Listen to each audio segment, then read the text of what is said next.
7 Pacific. Houston, yes, clear. Loud and clear.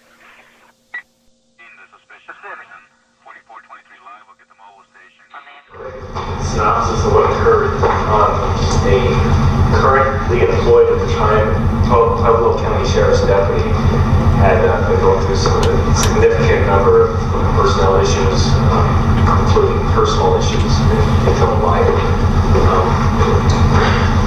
Some time ago, a situation took place where there was a kidnapping, sexual assault, and hostage taking involving this individual, which did make him a suspect. On Monday, October 22nd, he was required to appear in court at 9 a.m. in El Paso County, Pueblo County District Court, which he failed to show up. He had made some statements that morning when they tried to contact him. He had introduced a knife with self-inflicted chest wounds to himself and was moving mobile. When things take place like this, we start to put tactics in place that kind of counteract his tactics because he's a law enforcement officer. We up the ante a little bit. So cell phone pings were where Scott was at.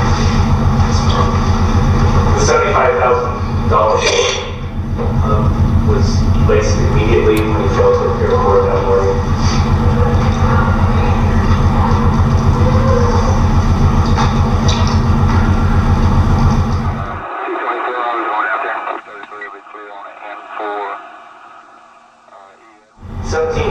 Hours, Elbert County units received a phone call, actually a dispatch call from Douglas County Regional Communications, that the ping was starting to arrive on a location somewhere in Elbert County, south of Elbert. Sheriff Heath initiated the call, went en route, and was actually first on scene to locate the vehicle.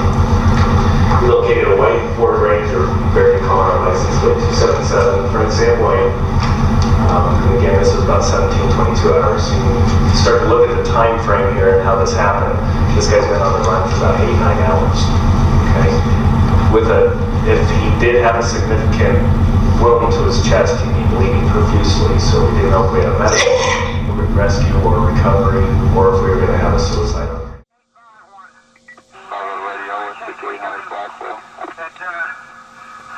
Pacific. The last known location is the County Road 98 south of the town of Elbert, County Road 33. When you get a ping from a cell phone, it does a radius of where the location of the vehicle or the subject is. The difficulty with this is if they're moving, they're pinging off several different towers. So we're trying to pinpoint the location where the suspect was. So you see there's a significant amount of distance between where he left that morning in Pueblo, Colorado, up into Elbert. However, there were pings known in Sedalia off of Highway 85 in the Littleton Highlands Ranch and Douglas County area. Once that location was pinpointed, we established a perimeter because the vehicle was located by Sheriff Heath and was unoccupied, so we knew that he was on foot. And I'm going to ask Cory to step in here real quick and explain what his role was regarding the Office of Emergency Management. This would be on day 2. I apologize when you come back to Cory if you'd like to. Okay. Well, thanks, Chief, for the opportunity. This is a great opportunity to continue to show how your public safety system works in a collective and in a whole. We talked a lot about wildfire and some of the things that we do with here locally. What we don't often get to talk about is the instance that the sheriff is dealing with at large scale in our community. And so this was an opportunity where obviously the sheriff had a great deal of resource allocation and a great deal of time invested with an undeterminate amount of future time based on the conditions that they were dealing with down there. So when emergency management gets to get absorbed into that incident with the sheriff, we wanted to talk briefly about what your office does in supporting a sheriff. Would have the opportunity in this environment to utilize his MCP as we get down there for a mobile office. With the continual upgrades that are happening to that unit, it provides the sheriff a tremendous opportunity to have his mobile office in any part of the county. And so part of the roles and responsibility of help assist with and support that MCP and set up. We do the situational reporting to our regional partners. Obviously, this is a situation where the sheriff was leaning forward and looking far outside the county, looking county jurisdiction and county borders. So it gives us an opportunity to help and support him in that. Obviously, one of the roles, and you guys have heard me talk about this before, you know, I have a unique opportunity to work with all the disciplines in the community. And so an opportunity to assist the incident commander, Sheriff Chief, and Undersheriff Winkel as a liaison, having an eyes and ears on safety to be able to provide them advisory updates. Anything that, while they're focused on operational objectives, things that are happening on the outside, to be able to provide them. So we had all of those pieces working in the incident commander sheriff set up early on.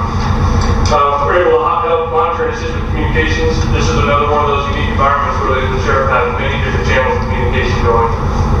With the El Paso communications challenges, which Commissioner, one of the things that we continue to look at and talk about is that fundamental block we have on the south edge of the county when it comes to marrying up with the El Paso County communication system.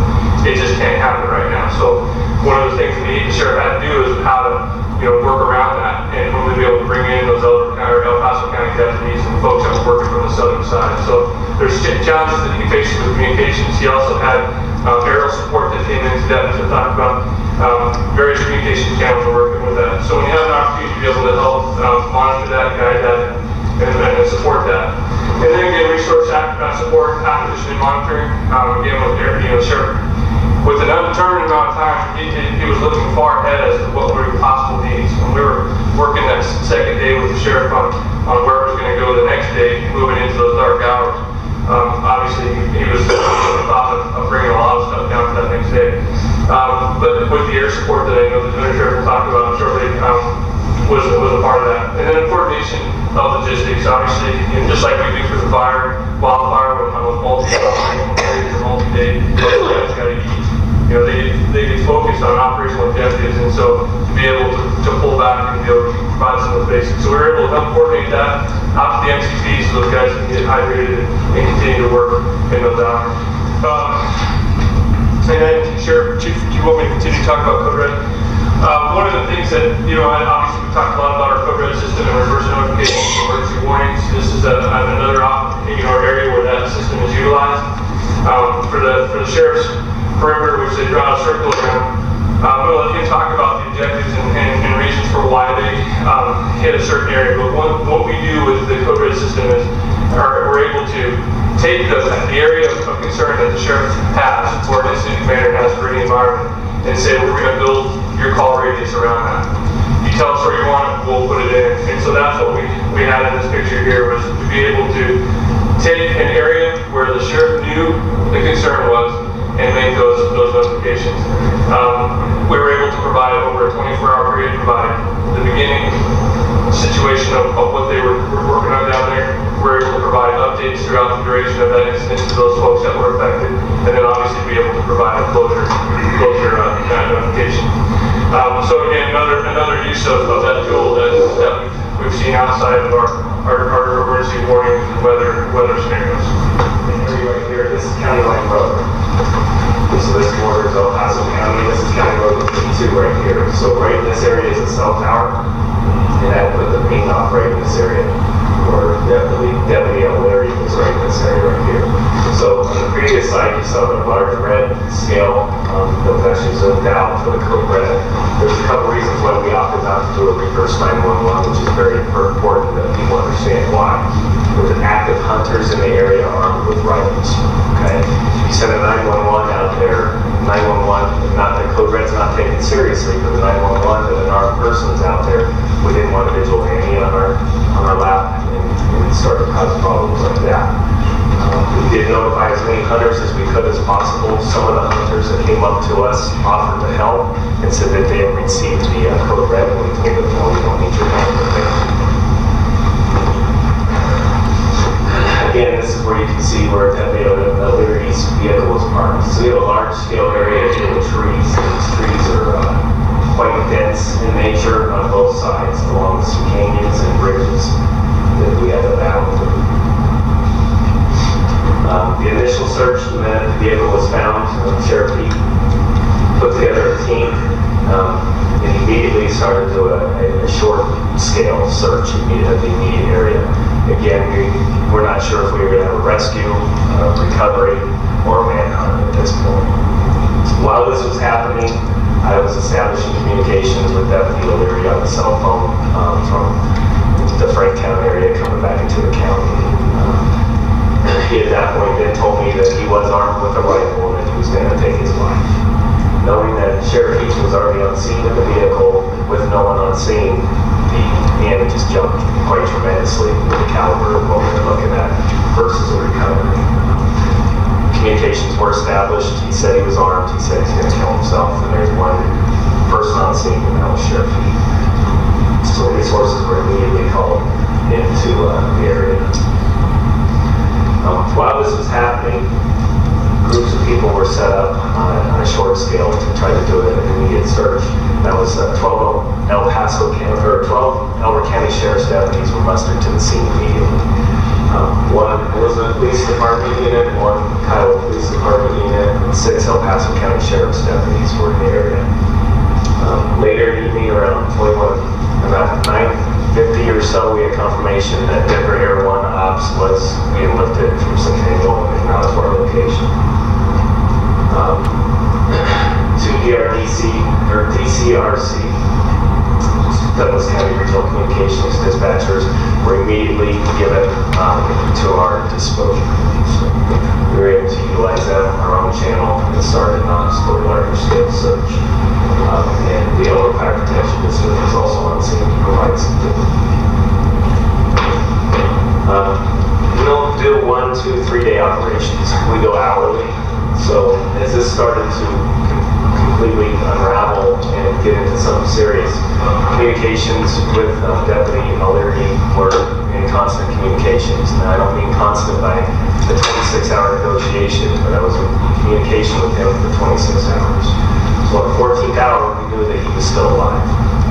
The issue was when he was dressed in and when he's facing is hypothermia. And as we all know, hypothermia can be delusional. So what initially thought was a cat and mouse game, it became more of a medical issue once the temperatures had gone down.